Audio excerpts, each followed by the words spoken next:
अस्सलाम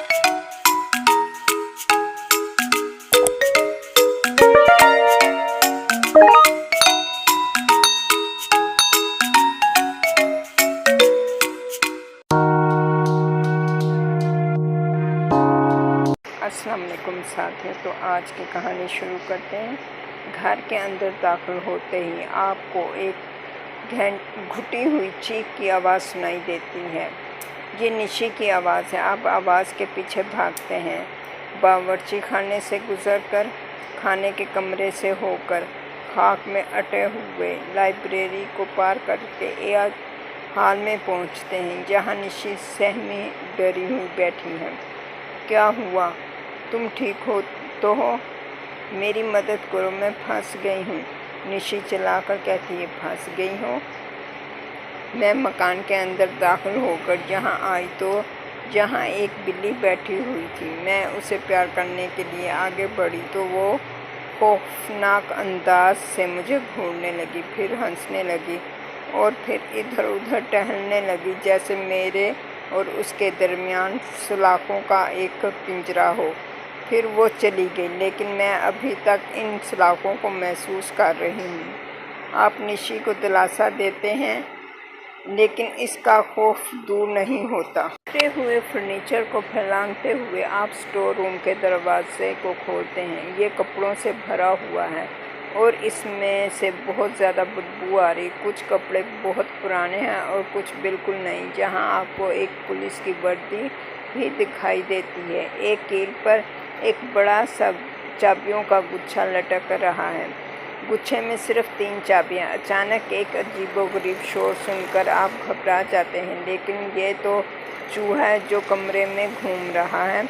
आप दरवाजे की तरफ लपकते हैं। चूहा आपकी तरफ यूं लपकता है जैसे आप पर झपटना चाहता हो। आप इससे पाँव से ठोकर लगाकर रोकना चाहते हैं कि वो एकदम दोहरा होकर गिर जाता है और वो मर चुका होता है।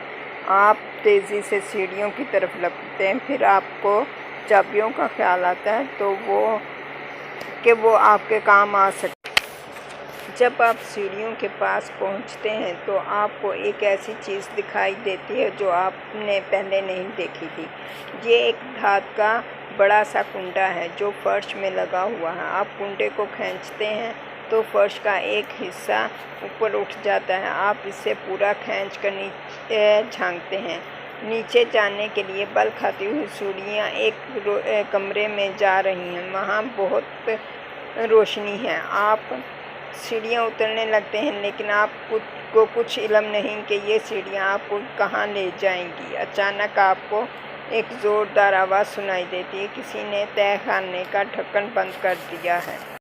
आपको सचमुच भूख लग रही है। आप नीना का शुक्रिया अदा करते हैं और वो खाना लेने चली जाती। चंद मिनट के बाद वो आपके लिए बिस्किट लाती है। आप एक बिस्किट उठाकर खाना शुरू कर देते हैं। वो बहुत लजीज है, लेकिन इसे खाते ही आपकी आंखें बोझल हो जाती हैं। यूँ लगता है जैसे कोई नशा आवर चीज़ आपको दे दी गई है। आप घंटी बजाते हैं, लेकिन नीना नहीं आती। आप उठकर दरवाजे की तरफ बढ़ते हैं, लेकिन फ़ौरन ही लड़खड़ा कर गिर जाते हैं। कुछ देर के बाद आपकी आँख खुलती है तो आप बेहद कमज़ोरी महसूस करते हैं।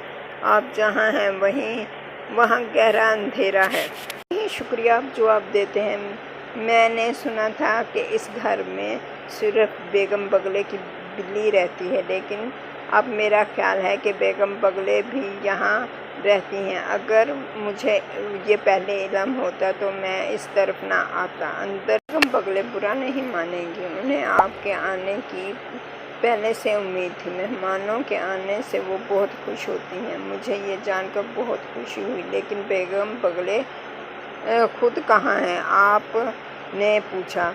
वो ऊपर मौसीकी के कमरे में पियानो बजा रही हैं, नीना ने जवाब दिया। पहले कि निशी कोई अंदाज़ा लगा सके, आप इसे ख्याली सलाखों से बाहर खींच लेते हैं। वो कहती है, बिल्ली ने ज़रूर मुझ पर जादू कर दिया था। आप कहते हैं, आओ इस बिल्ली को तलाश करके इस घर की नुहूसत हमेशा के लिए दूर कर देते हैं। इसी लम्हे आप म्याऊं म्याऊं की आवाज़ सुनते हैं। आप भागकर सीढ़ियों की तरफ जाते हैं। वहाँ बिल्ली का कोई नामो निशान नहीं होता।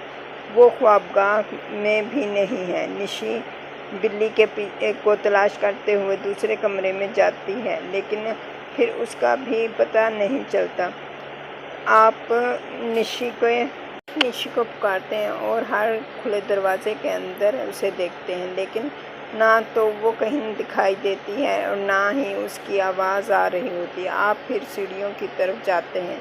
एक चूहा भागता हुआ आपका रास्ता काटता है और फिर एकदम आप अपने सामने एक लंबी बूढ़ी स्याह लिबास वाली औरत को देखते हैं। इसकी सब आँखें आपको घूर रही हैं। ये बेगम बगले है। ये औरत तो मरी नहीं है, या वो एक चुड़ैल है। लेकिन क्या चुड़ैलें वाकई होती हैं? तो साथियों, इसके साथ मुझे इजाज़त दीजिए। खुदा हाफिज़, फिर मुलाकात होगी।